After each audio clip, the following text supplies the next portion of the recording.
Direktorat Jenderal Badan Peradilan Militer dan Tata Usaha Negara Mahkamah Agung menyelenggarakan penandatanganan perjanjian kerjasama implementasi aplikasi e-Berpadu dengan 12 satuan kerja pada 19 November 2024 di Gedung Sekretariat Mahkamah Agung Jakarta.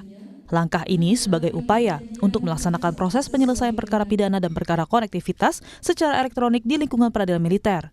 Perjanjian kerjasama ini diikuti oleh 12 satuan kerja antara lain Pengadilan Militer Utama, Badan Pembinaan Hukum TNI, Otjen TNI, Kapus Lemasmil TNI, dan Puspom TNI dari setiap angkatan, Direktorat Hukum TNI dari tiap angkatan, dan Jaksa Agung Muda Pidana Militer Kejaksaan RI.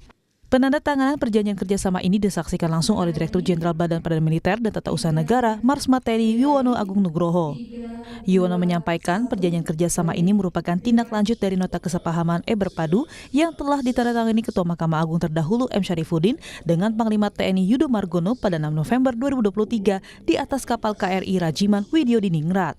Dasar hukum pelaksanaan ini adalah menindaklanjuti nota kesepahaman yang sudah ditandatangani oleh Yang Mulia Ketua Mahkamah Agung, Kejaksaan Agung, dan Panglima TNI pada tanggal 6 November 2023. Dan PKS ini diharapkan segera dilaksanakan di seluruh jajaran peradilan militer sebagai upaya elektronisasi proses penyelesaian perkara, sehingga penyelesaian perkara di pengadilan lingkungan peradilan militer dapat diselenggarakan secara mudah, murah, dan cepat.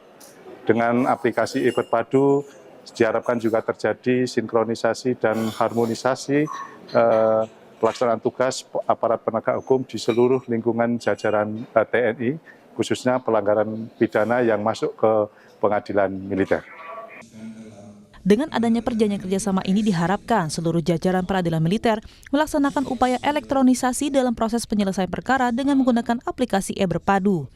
Aplikasi e-Berpadu ini diharapkan agar terwujudnya sinkronisasi dan harmonisasi pelaksanaan tugas aparat penegak hukum di seluruh lingkungan jajaran TNI, khususnya penanganan perkara yang masuk ke pengadilan militer.